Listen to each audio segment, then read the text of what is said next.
Thank you. Happy to see many friendly faces here. It's a tough day in Israel. I want to thank Richard for putting this together. You have some very distinguished experts who know all about the legal background of this case and what it means, who are much better than me at discussing those issues. I'm glad to see Erwin Cutler here, who has done so much to defend Israel. He's actually been a kind of security fence over about 30 years, and I think he deserves a big round of support. And Frederick Lawrence, thank you, from Brandeis University, and my friends William, Sarah, other people who are here. It's a difficult time for us in Israel now. Obviously, from the looks of most people in the room, you kind of follow the news. And you know that maybe today in Israel that Hamas has extended its range of rockets. It's hit well north of Tel Aviv, and currently about 6 million Israelis have been placed in the range of these rockets. So it's about 3/4 of our population. In American terms, it's well over 200 million Americans, and you can imagine what everybody would be feeling if 200 million Americans at some point over the last 24, 48 hours were running into. As somebody who was born and raised in this country, it's not hard for me to imagine what the American people would expect of a government if 200 million people had to go into a shelter. What you would expect of your government, what you would expect of your military to do, which is to do everything to end the rocket fire against you. And that's exactly what Israel is doing right now. We're taking the action we need to take in order to end the rocket fire. We've had 250 rockets fired at Israel in the last 2 days alone, and we don't know what will happen today or tomorrow. Hamas has a considerable arsenal. Some of it has been smuggled in. Some of those long-range rockets that they fired in the last couple of days are rockets that were smuggled in. You remember that ship that we interdicted a few months ago in the Red Sea that were carrying 40 long-range rockets, where one of those types of rockets was actually fired yesterday at Israel. But in addition to the rockets that are being smuggled in, and the smuggling route went from Iran to Sudan up through the Sinai and into Gaza. In addition to that, Hamas has developed a domestic manufacturing capability for rockets, for these long-range rockets. And part of Israel's military operation is to not only go after the missile batteries, but to go after these factories that are essentially making these weapons. And including, of course, those terrorists who were firing them at us. And it's very hard to do that because we are dealing with an enemy who not only has no respect for our civilians, and they deliberately fire these rockets and hoping really to just kill as many Israeli civilians as possible, they have no respect for their own civilians. And so they place these missile batteries and missile manufacturing facilities, they place them next to schools, next to hospitals, next to mosques. I mean, I don't know, or when you'll have to say how many war crimes Hamas breaks when it does that. Maybe, I don't know if it's 2 or 3 or 4. It would be interesting to get a debate exactly how many they're breaking for just 7. 7, okay. And this is the enemy that we're fighting in Israel. And we do it in the most, in a way, frankly, that I don't believe any military in the history of the world has ever done. Israel should always be judged not by some standard of perfection, but how other countries faced with similar threats have acted. And I ask everybody here, it doesn't matter to me where you are on the ideological spectrum, what your political views are, what do you think America would do faced with such a threat? What action would America take? Just remember that as you're seeing events unfold in Israel in the next couple of days. Our military goes to such unbelievable lengths to keep Palestinian civilians out of harm's way. Now, I knew that before I became a senior advisor to the Prime Minister. I read about that before, and I would hear the arguments that were made, and you'd see evidence of that. You'd see evidence of the flyers, of the phone calls, of the text messages that are sent, of sometimes missiles that the warhead is sort of taken off or changed so that it hits the top of a house as a warning so that people know they can get out of the house. I knew all of that before.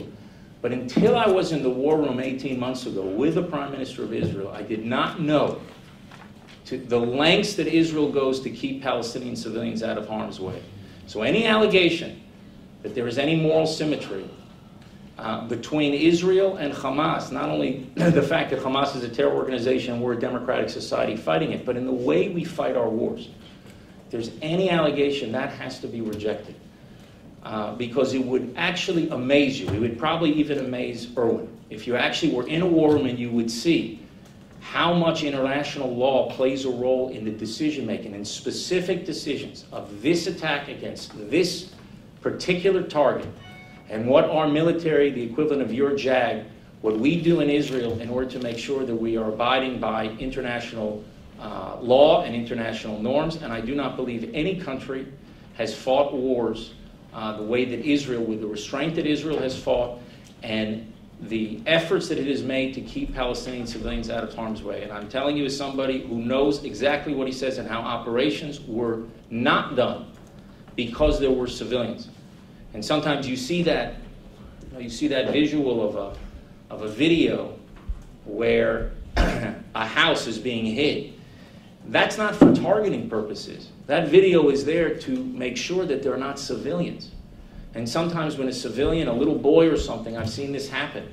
And 18 months ago when we had a long-range rocket that was supposed to be targeted, and there was a child who was playing nearby, an innocent civilian.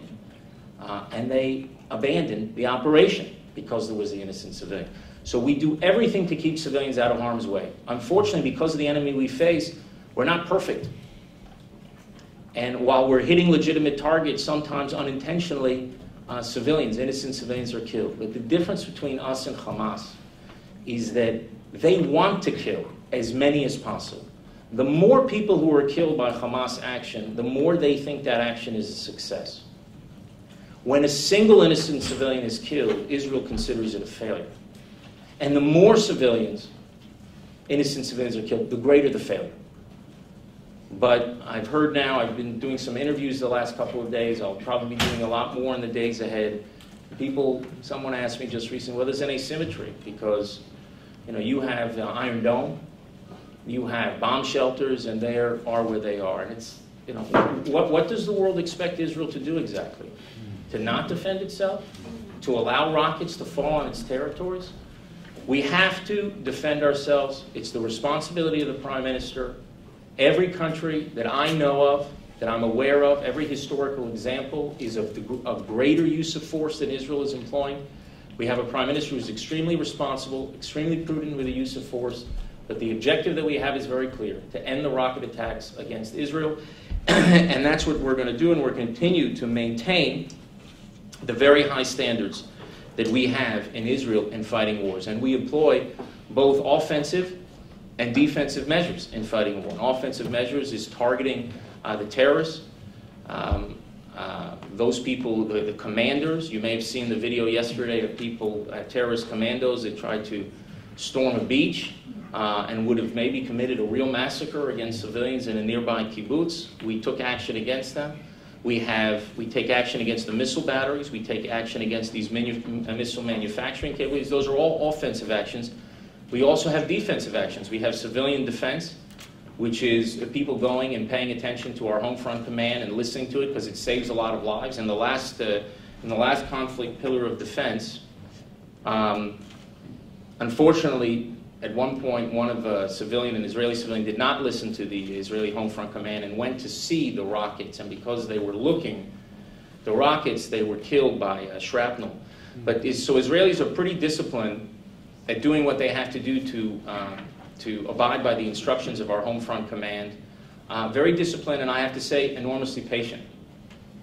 Enormously patient in allowing Israel to do what it needs to do in order to bring this to a successful conclusion. And of course, the most important defensive measure that we have right now, which we had in Pillar Defense, we didn't have in Caslet, but we have today, is Iron Dome. And this is the place to thank the American Congress for the tremendous support, also for the White House, for the support that they have given to Iron Dome over the years. It has saved an enormous number of lives.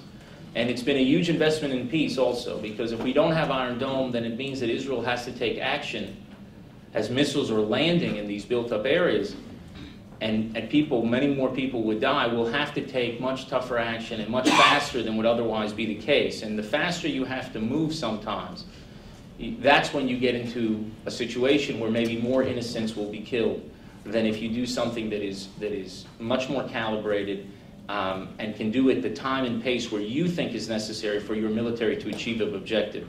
Because if one of those rockets hits a school bus or hits an area where there's 40 or 50 people, we had a spokesman, the embassy spokesman in Israel went back for what we call the Chufshat Moledet. This is the vacation in the homeland, it's called. And he went there a week ago with his son for his bar mitzvah. He was celebrating with his son's bar mitzvah in the southern part of Israel, and he had all those guests there. And I think after the main course, they heard the sirens and they had to disperse it, and that was the end of that celebration. And Israelis have spent the last few days in these shelters.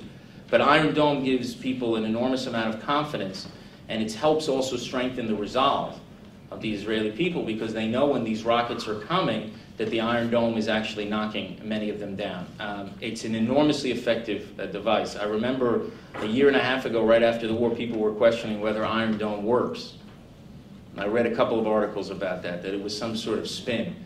Well, let me tell you, when you're in the war room with the Israeli Prime Minister and the Israel's Chief of Staff walks in, and the Prime Minister asks him, how many rockets were fired at Israel yesterday?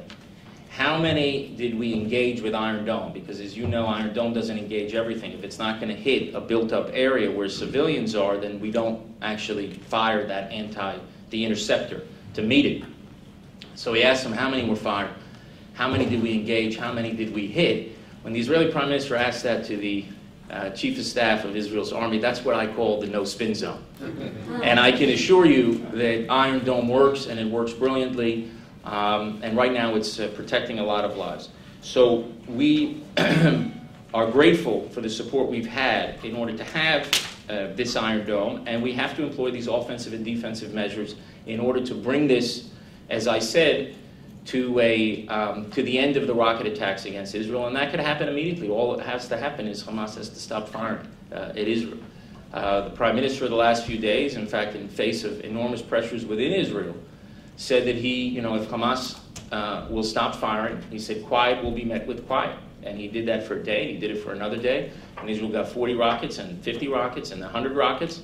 And eventually, the Prime Minister has to do what he has to do in order to protect the country, and that authorize an expansion of Israel's military activities, and that's where we're in now as we speak. Now, when I first learned about this from Richard, about this conference, I thought it was very important for me to come here, and part of the reason I thought it was important is not just because it's a critical issue for Israel and the security fences save lives, is because what I've seen happen with the security fence recently has been what my Prime Minister, those of you who've read his books or seen his interviews over the years, calls the reversal of causality, where the results of aggression against Israel are turned into the causes of aggression against Israel. And this has a very, very long pedigree. It goes back really to the founding of the state, where the argument became soon after Israel's founding that the reason why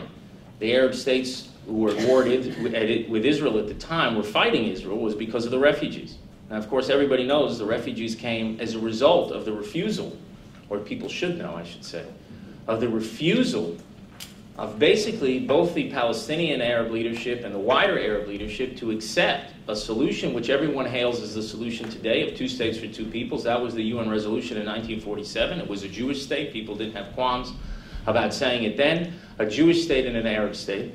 And it was the rejection of that resolution that led to the refugee issue, the Palestinian refugee problem. And by the way, there wasn't just a Palestinian refugee problem. It was also a Jewish refugee problem of equal size.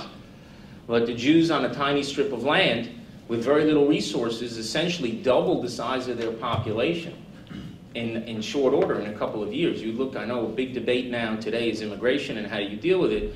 Israel doubled the size of its population in 2 years in order to absorb these Jewish communities that were ancient communities who were living in Iraq, in places in North Africa, in Yemen, so many places around the Arab world. They were thrown out. Some of them had to pack a suitcase after living there in a land for 2,500 years. Being very prominent members of those societies basically left to Israel with a suitcase, and Israel absorbed them. But you had another refugee issue, I should say, that was started at that time because of the Arab aggression. But pretty soon, people forget history. A sense of history goes all the way back to breakfast. You forget what the issues are. And now you have refugees, and because the Palestinian refugees have been kept in camps for now 4, and maybe going on for some of them a 5th generation, the continuing with these camps and to use basically them as a political pawn in a struggle against Israel rather than absorbing them and say, this is why we're fighting Israel. No, they were fighting Israel before there was a single refugee, and had they not fought Israel, had they accepted a solution of 2 states for 2 peoples, there would not be a single Palestinian refugee today. That was the first example of this reversal of causality. The second one, of course, is in 1967, where there are many people today who think that the reason why there's a fight against Israel is because of what they call the occupation of these territories. I saw the Palestinian representative did media the other day. I don't know if anyone you caught it on CNN, and they announced him. He was the official representative of the PLO here, and he reminded the viewers that just remember that all of this is about the occupation. Now, he's a representative of an organization that was established 3 years before the occupation he's talking about. PLO was established in 1964, but people forget that, again, because the sense of history is not breakfast, okay? It's last night. It's 2 nights ago. But what happened is, territories that were used to attack Israel, and Israel came in possession of those territories because of the attacks in 1967, were then turned into the cause of supposed Palestinian, this grievance against Israel. Why are the Palestinians fighting? Why did they say? To end the occupation, as they said. If you drill down on some of them, and very rarely does a reporter actually do that. Which occupation are you talking about? Talking about Tel Aviv, or are you talking about the West Bank? They don't really ask that question. But leaving that issue aside, what they'll say is the reason why we're fighting Israel is because Israel, we are, in their view, occupied. And it's because of this occupation we're fighting Israel. But wait a second. You want to go back to the June 4th, 1967 borders? Well, those were not borders of peace. They weren't even borders. They were armistice lines from 1949 where the tanks stopped rolling. You want to go back to those borders? But you fought Israel from those borders. You waged a war against Israel. You tried to strangle the Jewish state, the pre-1967 Jewish state. Now, I know many people here know this history, but it's important. You got to repeat it over and over again because people forget and people don't know. And the truth is that Israel would not be in any of those territories if it were not for Arab aggression. So again, the results of Arab aggression, if I could have some water, the results of Arab aggression is turned into the cause of Arab aggression. That's the second time that happened. Now, there have been many other times that that's happened, but I'll take a third time. And that's the fence. The fence was built not by the state of Israel. The fence was built by Palestinian suicide bombers, period. That's the reason why we have a fence.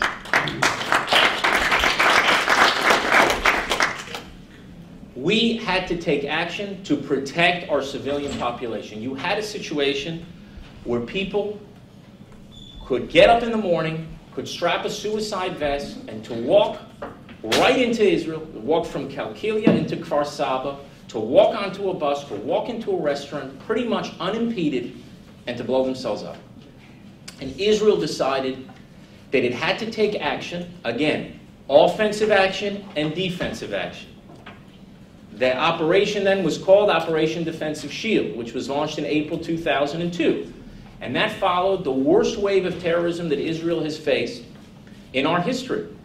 The worst wave of terrorism, including the worst month of terrorism, something like 300 people were killed in March 2002, culminating in this Passover massacre where someone went into a hotel, blew themselves up on a Passover Seder, and killed, I think at the time, between 2 and 3 dozen people.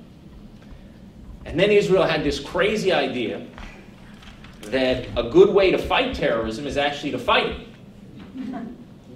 There's a lot of people who say there's no military solution to terror. False. It's false. It doesn't mean that you're going to solve the problem completely. But if you reduce terror by 95%, that's pretty good. That's an A. 100 is an A+. So maybe a military solution doesn't get you an A+, but it can get you an A. And that's much better than an F. Because F means that a lot of lives are lost. And Israel launched Operation Defensive Shield. We went into Palestinian cities in Judea and Samaria, in the West Bank. For the first time really since Oslo, we went into and we basically cleaned out and dismantled a lot of the terror infrastructure there. I know a lot of people think that the reason why we've had quiet in Judea, Samaria, the West Bank for the last few years has become the Palestinian security forces. Look, the Palestinian security forces have done some good things. And in fact, in the last 3 weeks, in the 18 days where we were looking for the three teenage boys, they were helpful. And they certainly weren't harmful in Israel doing what it had to do. But the reason why there's been quiet is because Israeli soldiers went in, and over a long period of time, really it took 2 or 3 years, it had to clean out these areas. And since then, it has maintained a military presence there where it's had to, even though we don't want to, and even though we try to minimize it, it's had to go in sometimes to arrest people because of our intelligence knows that this or that person is going to perpetrate some terror attack. And it's our freedom of movement that has enabled us to keep that area safe. Palestinian security forces have been beneficial, but the lion's share of the effort is because of the IDF. And if Israel were gone tomorrow, you would probably see happen in the West Bank what happened in Gaza soon after Israel left, where Hamas took it over very quickly. That's the truth. So we took offensive measures in Operation Defensive Shield, but Israel also employed this defensive measure, which was to put up this fence. And the fence, look at the graph. The fence has reduced suicide bombings like this. You don't get many graphs like this in life. You get a lot like that. This one's like this. And it goes down very, very quickly as the fence is built. It's not completed. It's not perfect. It is true that people can get around it, but it's easier for us to deploy our forces and our intelligence in a way to prevent those types of suicide bombings against Israel because of the presence of the fence. Now, what has happened, that's my Sandman taking me out. What has happened is that a British Sandman. What has happened is that the fence, which was built because of the results of Arab aggression, in this case Palestinian aggression against Israel, has been turned into cause now of some grievance the Palestinians have of Israel. So now you see that wall, which, as you say, it's 5% or 7% of the whole fence. But to me, Richard, it doesn't really matter what percentage it is. I don't like the way it looks. I live in Jerusalem. I think it's ugly. It saves lives. And when I think of that fence, a lot of people think of graffiti, or they think of the Pope's visit and everything else. You know, I think of Noam Leibowitz, who was a 7-year-old girl who, in June of 2000, I believe it was 2002, was driving back on Highway 6 with her family, 7-year-old girl, and she was shot on Highway 6 by a sniper. Today, there is a wall on that road. So I'm not going to apologize for Israel putting up a wall to prevent snipers from killing children riding in cars. So when I see that fence, I'm not going to think about quote-unquote apartheid. I'm going to think about, or the wall, I'm going to think about what Israel needs to do in order to protect its population. And I can only say, ladies and gentlemen, that, look, it's said that good fences make good neighbors. That's not true, because our neighbors aren't good enough. It hasn't changed our neighbors. It has not changed our neighbors much at all. It's not the reason why our neighbors hate us. Some of them hated us before. They continue to hate us now, many of them. And the reason they hate us is something that's much deeper, and it's passed on from generation to generation because of the rampant incitement that exists, because of what's learned in schools. You know, today we're dealing with this nonsense. This is most of the reporting that you hear about this moral asymmetry, and Israel's doing this, and Hamas is doing this. And I said this in one interview that maybe some of you saw. When we had this murder, horrific murder of this Arab boy, you saw how Israel responded. You tell a lot about a society not based on the action of an extremist in that society, but based on the reaction of the society to that event. That's the test of a society, how we react. And everybody in Israel, 99.999% of our population reacted the same way, probably the way that many people here reacted, which was embarrassment, disgust. That some Jew could perpetrate this crime. The last time I felt the feeling like that was when Baruch Goldstein walked into that mosque. That was 20 years ago. That's when I had the feeling. But there's a difference between our society and theirs. Because our political leaders do not hail murderers and terrorists as heroes. We don't name public squares after killers. We don't name public squares after killers, and we don't teach our children to emulate them. We don't turn them into role models. It's not the same on both sides. It's different, and that moral difference makes all the difference. So when you're having your conference here today, your symposium about the fence, remember that good fences may not make good neighbors, but good fences have made for a safer Israel, and I'm very proud of that. Thank you.